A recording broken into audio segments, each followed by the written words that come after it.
بسم الله الحمد لله الثناء لله الصلاة والسلام على رسول الله صلى الله عليه وآله وسلم أمد الصومالية waxaan u sheegaynaa maalmaha kan saad la socoteen ba waxa socotay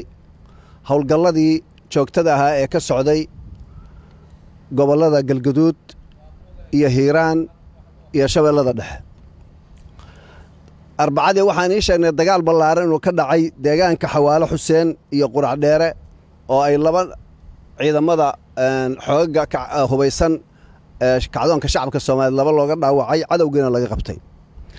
dagaalkaas waxa ku xigay dagaal shalay khamiistii bilaabay barqadii biraamay sagaalkii aroornimo meesha la yiraahdo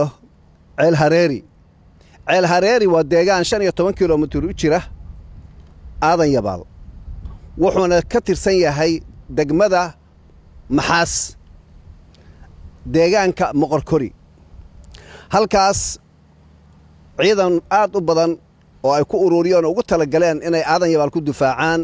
iyo meesha isugu keeneen weerar dagaalkii shalay sagaalkii bilaabmay waxa howlgalkaas ka qayb galay xoogaga kacdoonka shacabka Soomaaliyeed ee hubaysan iyo ciidamada danab laba cutub oo ka tirsan ciidamada danab iyo ciidankaas ayaa galay duqeyn xoog badanna way ka dhacday dagaalkaas muddo dheer buu socday wuxuu Ceel Hareeri istaagay xalayto shalay galab markii ahayd 5:00 yuu istaagay dhacdada meeshaas ka dhacday waxay ahayd arrin la yaab leh furunta koobaad ee boqol wada socota hal mar uga dhimato waa midii koobaad weeye ee dagaaladii socday mar walba cadad badan baa ka dhimanaya laakiin boqol wada socota meel laga helo meydadkooda waa midii koobaad weeye duqeyn cirka ah iyo weerar dhulka hoostiisa ah dhulka ah yaa isugu darmaday cadawgaas ilaahay waa jabiyey ciidamadii iyo shacabkii Soomaaliyeedna guul yay maanta ku geeraarayaan xalayto markay ahayd 8 fiidnimo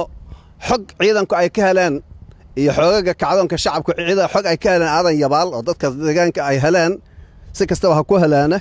waxay ogaadeen in ciidan ka soo baxay Aadan Yabaal oo u soo socdo inuu u soo gurmado Ceel Hareeri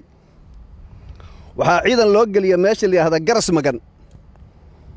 oo 12 kiiloomitir u jira Aadan Yabaal oo ka tirsan degmada Aadan Yabaal Garas Magan baa xalayto 6 saac ay isku heleen 8 habeenimana waa lagu kala faraxasho waa la jabiyay waxoodii fariinka ahana dib waxay ugu carareen Aadan Yabaal bay ku yaaceen ku carareen guushaas ballaaran oo halkaas ka timid runtii waa guul ballaaran muhiimaddu waxa weeyaan cadawga waxa lagu ogaadaa goormaad guuleysatay oo cadow ka adkaatay markaad disho ama aad qabato hadduu dhaacmo ka fakado bari waa ku weerari karaa howlgabna waa noqon karaa oo khadka waa ka bixi karaa fursada laakiin dhaawaca maanta gaaray wuxuu ahaa dhaawac aad iyo aad howlgalladii la soo galiyay dhimasho hal mar ah oo 100 ah mar ay ku dhacday waa markii koobaad weeye wararka aan anagu inii sheegayno laablakac iyo guul jacayl iyo midna maaha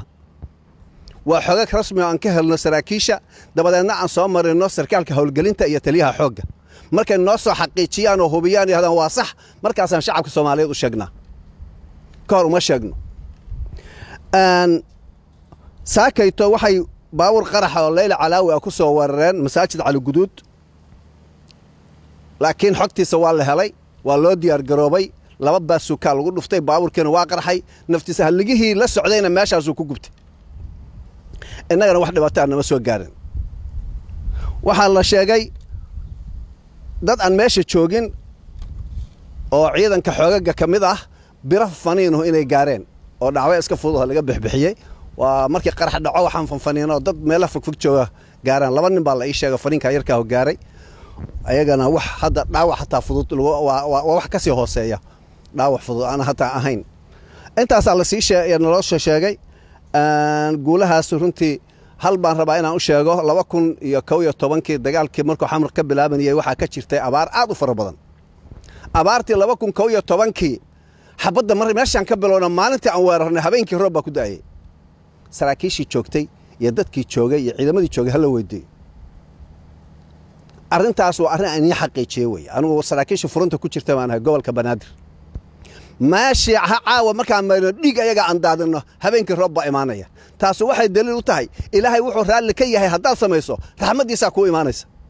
نيك أبارو هاي سو دقالك قل إلهي عدو قسان الله دقال dadka caruurta iyo haweenka iyo maatida iska leynaya gubaya hadooda burburinaya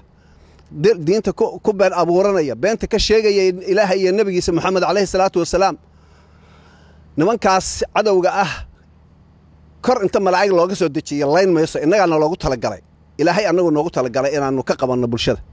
haddii aynaan ka qabanna cara Allah dhacaysa haddaan ka qabanna raxmadiisa degaysa waxaad arkaysaa meel kasta oo lagu weeraro oo cadawgaas lagu jabiyo rabba imaanaya 2011 كان أرنتاس أرن حقيقة ويا دب أفكر ضدك مفكرين تا دجال كاسو مركو بلامي واحد شرت عبارتي دايريت أو هل كان كوي مدح الدون كتير سنة مدحنا أردوغان وكلا ربكو حنا بلو ما أنت حبضوا بلوني أنت أصلا كوسو جبينا إياه وبالله التوفيق والسلام عليكم ورحمة الله وبركاته.